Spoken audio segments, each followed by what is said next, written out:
That was a top right there. I normally don't like taking large tops like that, but just because of the day and I was trying to rush a little bit, I kind of took this big piece. Now this piece is leaning out in the yard. You'll see how far it was based on how far it jumped out when I get to the ground. And you'll see me lower myself to the ground here in a few, but you see where it ripped there a little bit. I do the cross cuts on the bottom underneath the wedge, especially on a bigger tree like this. Poplars are really, they known to split real bad anyways, especially with that big lean on it. So I didn't want it to rip underneath me and snatch me down. So I said, if it rips toward the back like it did, I had to just be careful to take the saw out real fast. So be cutting and cut as fast as I can. Make sure your saw is sharp. That's what you tell yourself. Of course, I don't recommend nobody take a piece that big if you don't really know what you're doing, but that's one of them things that you do sometimes. You take a gamble, so to speak, and pays off most times. But again, it's one of them deals you gotta be careful. But this tree was leaning like a heavy lean. A lot of these trees that one more of these trees I'm gonna take down over here. I got footage of that coming soon at this same job. You'll see it's kind of up on the hill over there. It's a leaner too. I didn't realize the thing leaned that bad until I climbed it. You kind of look at something from the ground, but I didn't take into consideration the bottom of the ravine and how far it was down. And I kind of looked at it in the driveway, and I walked over there still and checked it out, but it was still one of them deals. Then, of course, it had to have a hollow spot in it, something I didn't see in the onset of examining the tree, because when I walked around it, I couldn't see it was so far from the ground. But when I got up in it, I'm like, oh man, here we go again. Another half-dead tree or half-rotted tree halfway up the tree.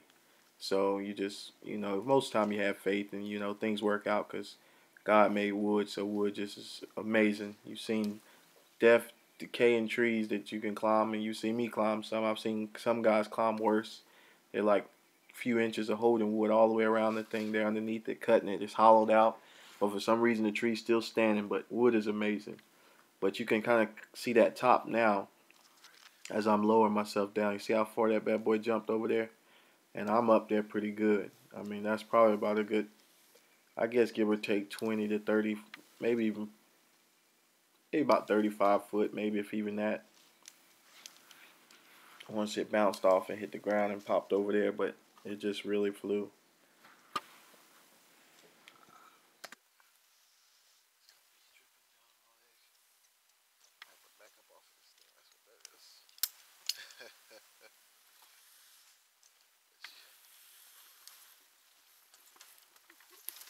Figured that might happen. Come back.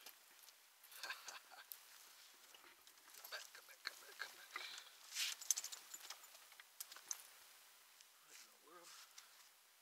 That's hot. It's ice.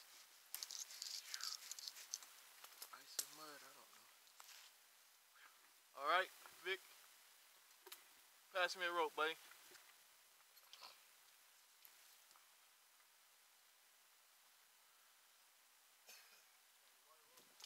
Yeah.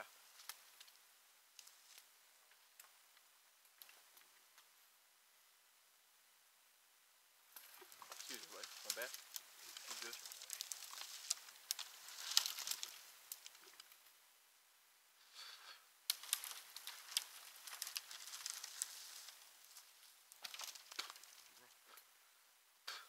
All done. Make sure you got a clip on it though. Yeah, there we go.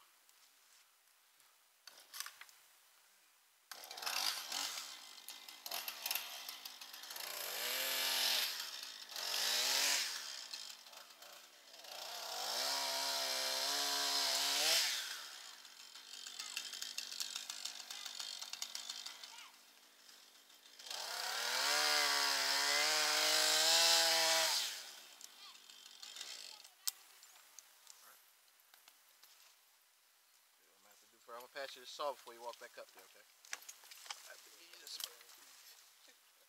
Huh? That was a big piece. Yeah, when you do a big one like that, I'm gonna show you a cut. It wasn't a... Yeah. He said it's okay though if I do. But when you're cutting a big piece like that, it's a certain cut you have to do. Because it had that lean to it. If you don't do it, you're pretty much asking for trouble. Especially if she decides to rip.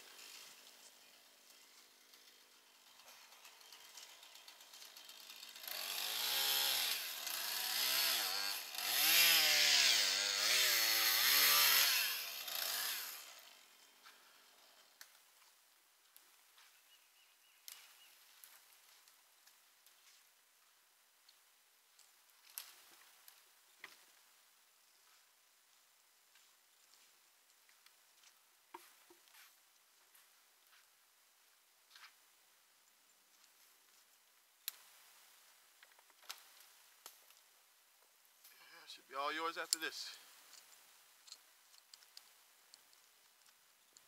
All right. Pull it tight. Yep. Get myself up here.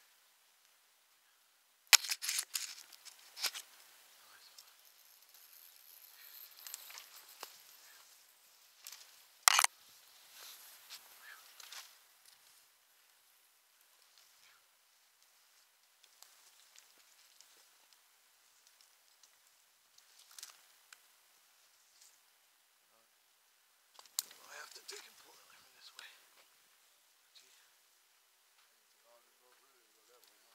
Yeah. I'm gonna try to get it to fall this way so it'll be less dragging up that hill.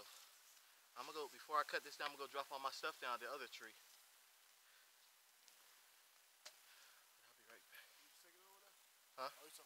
Yeah, this stuff is already connected to me. I'm just gonna walk it over there. But I guess just, yeah, you got the big saw already, and then I'll be, go ahead and move all this stuff. Now you can put it back up because we're gonna be moving over to this little maple tree.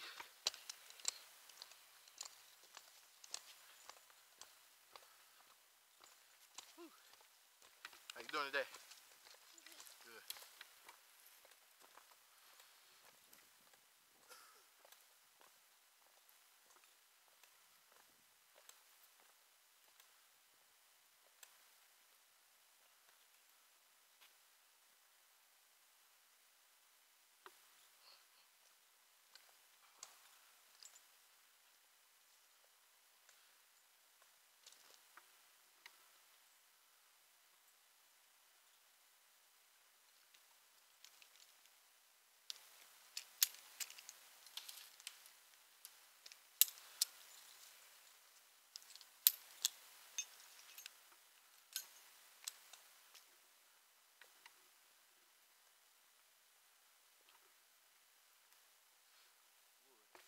So I'll use my little saw on that one. Give me a few wedges, Vic. Give me a few wedges in that maul. That way we can crank it over this way.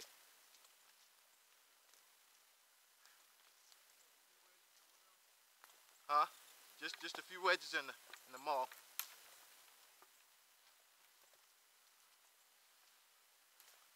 Gotta make sure this chainsaw's sharp though. I ain't think about that last time I sharpened it.